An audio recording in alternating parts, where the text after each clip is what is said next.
बिस्मिल्लाहिर्रहमानिर्रहीम, अस्सलाम वालेकुम। आप यकीनन ये सोचते होंगे कि अमेरिका का सदर डोनाल्ड ट्रंप जो है, कभी कहता है कि आज ईरान के साथ अमन मुआहिदा हो जाएगा, कभी कहता है 2 दिन बाद हो जाएगा। जब वो कहता है आज मुआहिदा हो जाएगा तो सारी दुनिया को पता होता है कि ईरान का डेलीगेशन तो अभी पाकिस्तान पहुंचा ही नहीं था। डोनाल्ड ट्रंप कह रहा था नहीं आज ही मुआहिदा हो जाएगा। फिर कभी कहता है 2 दिन बाद होगा, कभी किसी सहाफ़ी को फ़ोन करके कहता है कि जेडी वैंस तो पाकिस्तान नहीं जा रहा। फिर व्हाइट हाउस क्लैरिफाई करता है नहीं जेडी वैंस पाकिस्तान जा रहा है। डोनाल्ड ट्रंप कभी अमन की बात करता है, कभी जंग की धमकी देता है। चक्कर क्या चल रहा है? और ये सिर्फ आप नहीं सोच रहे, पूरी दुनिया जो है वो यही सोच रही है कि ये डोनाल्ड ट्रंप जो है ये किस किस्म की पीस डिप्लोमेसी कर रहा है कि जब ईरान ने ऐलान कर दिया कि हम आबनाए हुरमुज़ को खोल रहे हैं तो इसने कोई अच्छा पॉजिटिव जवाब देने की बजाय कहा कि ठीक है आपने खोल दिया, बड़ा अच्छा किया, लेकिन हम ईरान की बहरी नाकाबंदी जारी रखेंगे। तो इस तरह तो पीस डिप्लोमेसी नहीं होती। तो ये डोनाल्ड ट्रंप आखिर चाहता क्या है? तो ये जो बहुत से सवालात हैं इस पर अब अमेरिकी मीडिया में, ब्रिटिश मीडिया में और पूरी दुनिया के मीडिया में बहुत सी खबरें और इन्वेस्टिगेटिव स्टोरीज़ जो हैं वो गर्दिश में आ चुकी हैं।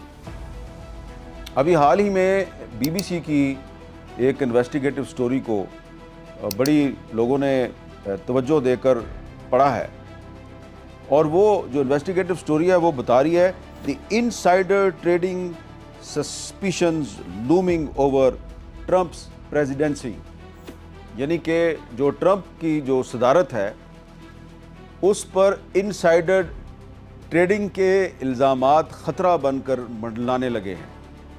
और बीबीसी ने बताया है कि ये जो ईरान के ख़िलाफ़ अमेरिका और इजराइल की जंग है, इस जंग में बहुत सी शर्तें लगाई जा रही हैं और वो जो शर्तें हैं उनसे लोग लाखों करोड़ों डॉलर कमा रहे हैं। और आपको हमने पहले भी बताया था कि ये जो जंग होती है ना, इसको दुनिया में एक बिज़नेस के तौर पे भी लिया जाता है। ख़ास तौर पे अमेरिका जब भी कोई जंग शुरू करता है तो अमेरिका की उस जंग से जो असला बनाने वाली कंपनियां हैं वो अरबों खरबों डॉलर कमाती हैं।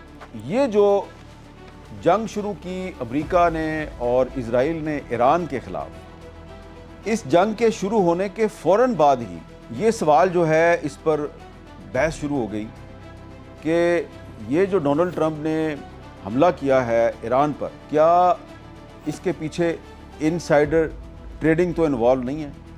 और फिर आपने देखा कि स्टॉक मार्केट्स जो हैं दुनिया भर की वो भी ऊपर नीचे हुई। तो एक तरफ इनसाइडर ट्रेडिंग से लाखों करोड़ों डॉलर कमाए जा रहे थे, दूसरी तरफ जो स्टॉक मार्केट का जो उतार चढ़ाव है उससे भी अरबों डॉलर का किसी को नुकसान हो रहा था, किसी को फ़ायदा हो रहा था। ख़ास तौर पे जो तेल की कीमत है उसके ऊपर नीचे होने से भी दुनिया भर की जो बड़ी बड़ी स्टॉक मार्केट्स हैं वहाँ पे किसी को बहुत नुकसान हो रहा था और किसी को बहुत फ़ायदा हो रहा था। और ज़्यादा फ़ायदा उन लोगों को हो रहा था जिनके पास इनसाइड इंफॉर्मेशन होती थी। अब मुझे जो है इस मामले पर ख़बर इस तरह मिलनी शुरू हुई कि कुछ लोगों ने मुझे ख़ुद बताया कि पाकिस्तान की जो स्टॉक मार्केट है इतनी बड़ी नहीं है लेकिन काफ़ी एक्टिव स्टॉक मार्केट है। उन्होंने बताया कि जी ये जो ईरान के ख़िलाफ़ अमेरिका और इजराइल की जंग है तो इस जंग की वजह से जो स्टॉक मार्केट में जो उतार चढ़ाव आ रहा है तो इससे बहुत से लोगों के पैसे डूबे हैं लेकिन बहुत से लोगों को फ़ायदा भी हुआ। और फिर ये जो इस पाकिस्तान में जो ईरान और अमेरिका के मुज़ाकरात का पहला राउंड हुआ था, उन मुज़ाकरात को कवर करने के लिए जो बहुत से गैर मुल्की सहाफ़ी यहाँ पे आए थे, जिनमें बड़ी तादाद अमेरिकी और यूरोपीय सहाफ़ियों की भी थी, उनसे हमने पोली मार्केट के बारे में सुना। यानी कि हमें बताया गया जी कि न्यूयॉर्क में एक पोली मार्केट है और वहाँ पर शर्तें लगाई जाती हैं, प्रेडिक्शंस की जाती हैं, उसको कहा जाता है प्रेडिक्शन मार्केट। और जो बड़े अहम आलमी वाक़यात होते हैं उसके बारे में प्रेडिक्शन की जाती है, शर्त लगाई जाती है कि ऐसे हो जाएगा, ऐसे हो जाएगा। और उस पर बहुत से लोग जो हैं وہ شرطیں لگا کے لاکھوں کروڑوں ڈالر کماتی ہیں۔ تو جب مذاکرات کا پہلا راؤنڈ ناکام ہوا تو مجھے بہت سے جو غیر ملکی صحافی تھے انہوں نے پوچھا کہ اب آپ کا کیا خیال ہے، اب تو ناکام ہو گئے تو ہم پاکستان رہیں، سٹے کریں یا چلے جائیں؟ میں نے کہا نہیں، آپ سٹے کریں، دوسرا راؤنڈ بھی ہوگا۔ تو انہوں نے کہا کہ دوسرا راؤنڈ کیسے ہوگا؟ دوسرا راؤنڈ تو نہیں ہوگا کیونکہ پہلا راؤنڈ ناکام ہو گیا۔ میں نے ان کو کہا نہیں، دوسرا راؤنڈ بھی ہوگا۔ وہ 2-3 دن گزرے تو ان میں سے ایک صحافی جو ہے اس نے مجھے کانٹیکٹ کیا اور اس نے کہا کہ آپ صحیح کہہ رہے تھے، دوسرا راؤنڈ ہو رہا ہے، اور ڈونلڈ ٹرمپ نے کہا ہے کچھ صحافیوں کو فون کر کے کہ دوسرا راؤنڈ ہونے والا ہے، تو آپ کی تو خبر صحیح ثابت ہوئی۔ اب آپ یہ بتائیں کہ پیس ایگریمنٹ ہو جائے گا یا نہیں ہو جائے گا؟ میں نے کہا ابھی آپ دوسرے راؤنڈ تک ہی رہے نا، پیس ایگریمنٹ تو بعد کی بات ہے۔ اس نے کہا نہیں، مجھے کچھ میرے دوست جو ہیں وہ نیو یارک سے فون کر کے پوچھ رہے ہیں، میں نے ان کو ٹپ دینی ہے۔ میں نے کہا ٹپ دینی ہے، کیا مطلب؟ اس نے کہا پولی مارکیٹ میں لوگ جو ہیں وہ شرطیں لگاتے ہیں اور یہ ایک لیگل بزنس ہے اور وہ کرپٹو کرنسی میں شرط لگتی ہے، اور یہ تو شرطیں جو ہیں جنگ کے شروع ہونے کے فوراً بعد سے لگ رہی ہیں۔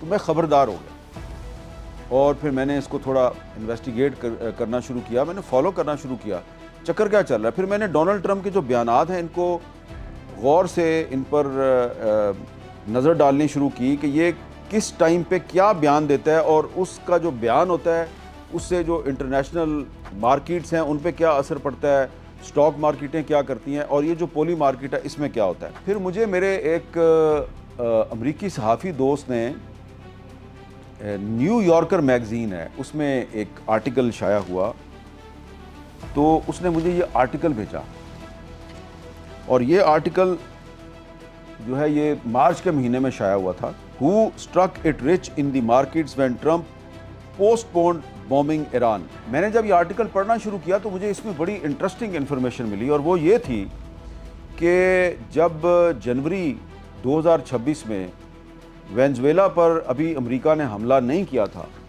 تو اس حملے سے 1-2 دن پہلے جو نیو یارک کی پولی مارکیٹ ہے وہاں پہ شرطیں لگنی شروع ہو گئیں کہ جو وینزویلا کے جو پریزیڈنٹ ہیں نکولس میڈورو، یہ بہت جلد اقتدار سے محروم ہو جائیں گے۔ یہ جو آرٹیکل ہے نیو یارکر کا، اس میں یہ باقاعدہ لکھا گیا کہ ان جنوری another poly market account won big by betting that Nicolas Maduro, the president of Venezuela, would soon be out of power۔ اور اگلے ہی دن موصوف کو امریکی ٹروپس نے وینزویلا میں جا کے گرفتار کیا اور ان کو نیو یارک پہنچا دیا۔ اور یہ جو لوگ شرطیں لگا رہے تھے کہ یہ وینزویلا کا صدر اقتدار سے محروم ہو جائے گا، انہوں نے لاکھوں نہیں کروڑوں ڈالر کما لیے۔ تو اس کے بعد پھر ہم نے اس پہ نظر رکھنی شروع کی کہ یہ کیا چکر چل رہا ہے۔ یہ ایران کے خلاف جو اسرائیل اور امریکہ کی جنگ ہے، کہا جا رہا ہے جی ایران کا جو نیوکلیئر پروگرام ہے جی وہ عالمی امن کے لیے بڑا خطرہ ہے جی، وہاں پہ رجیم چینج بڑی ضروری ہے، وہاں پہ امریکی جو ہے میزائل مار کے اسکول میں بچیوں کو شہید کر رہے ہیں، اور ہزاروں کی تعداد میں لوگ جو ہیں بے گناہ لوگ ان کو بھی شہید کر دیا گیا ہے۔ تو یہ کیا چکر چل رہا ہے؟ تو پتہ چلا، اور پتہ ہمیں کون دے رہا ہے، امریکی میڈیا دے رہا ہے اور ویسٹرن میڈیا دے رہا ہے۔ اور پھر ایک خبر جو ہے وہ مجھے پھر ایک اور امریکی صحافی جو ہے اس نے کہا کہ یہ حامد میر، یہ اتنا آسان نہیں ہے کہ آپ یہ جو پولی مارکیٹ ہے اس میں جو چکر چل رہے ہیں اور جنگ پہ جو شرطیں لگ رہی ہیں، اس سے جو لاکھوں کروڑوں ڈالر کمائے جا رہے ہیں، اس کو آپ کرٹیسائز کریں، یہ اتنا آسان نہیں ہے۔ تو اس نے مجھے ٹائمز آف اسرائیل میں ایک اسرائیلی صحافی کی خبر تھی، تو اس خبر پر اس کو جو دھمکیاں دی گئیں تو اس نے مجھے وہ آرٹیکل بھیجا، اور یہ آرٹیکل بھی میں آپ کو دکھاتا ہوں۔ اور اس آرٹیکل میں یہ جو صحافی ہے ایمینول فبائن، اس نے بتایا ہے کہ اس نے صرف یہ خبر دی تھی کہ ایک ایرانی میزائل جو ہے وہ یروشلم پہ گرا ہے، اس سے نقصان زیادہ نہیں ہوا، لیکن میزائل جو ہے وہ گرا ہے۔ اور پھر اس کو دھمکی دی گئی کہ تم اپنی یہ سٹوری جو ہے اس کو ماڈیفائی کرو اور کہو کہ میزائل نہیں گرا، ایکچولی اس کو اسرائیل نے انٹرسیپٹ کر لیا تھا تو میزائل کے کچھ پارٹس گرے ہیں۔ تو اس نے کہا کہ نہیں، میں نے تو کنفرم کیا اسرائیلی فوج سے، میری خبر بالکل درست ہے۔ تو اس کو جب دھمکیاں دینی شروع کی گئیں تو پتہ چلا کہ کسی نے شرط لگائی ہوئی تھی پولی مارکیٹ میں کہ ایران کا میزائل اسرائیل کے ڈیفنس سسٹم کو डिफीट करके यरूशलेम तक पहुंचेगा, नहीं पहुंचेगा। ज़्यादातर लोगों ने शर्त लगाई हुई थी नहीं पहुंचेगा। टाइम्स ऑफ इजराइल के जर्नलिस्ट ने खबर दे दी कि नहीं पहुंच गया। नुकसान ज़्यादा नहीं हुआ लेकिन वो यरूशलेम तक पहुंच गया। तो बहुत से लोग जो है अब उनको नुकसान हो रहा था, तो उन्होंने इसको प्रेशराइज़ किया कि तुम अपनी खबर को वापस लो या वजाहत करो। इसने इनकार किया तो इसको धमकियां दी गई और फिर इसने अपनी स्टोरी में लिखा है कि ये शर्तें लग रही थी पॉली मार्केट में और इन लोगों ने मुझे धमकाया।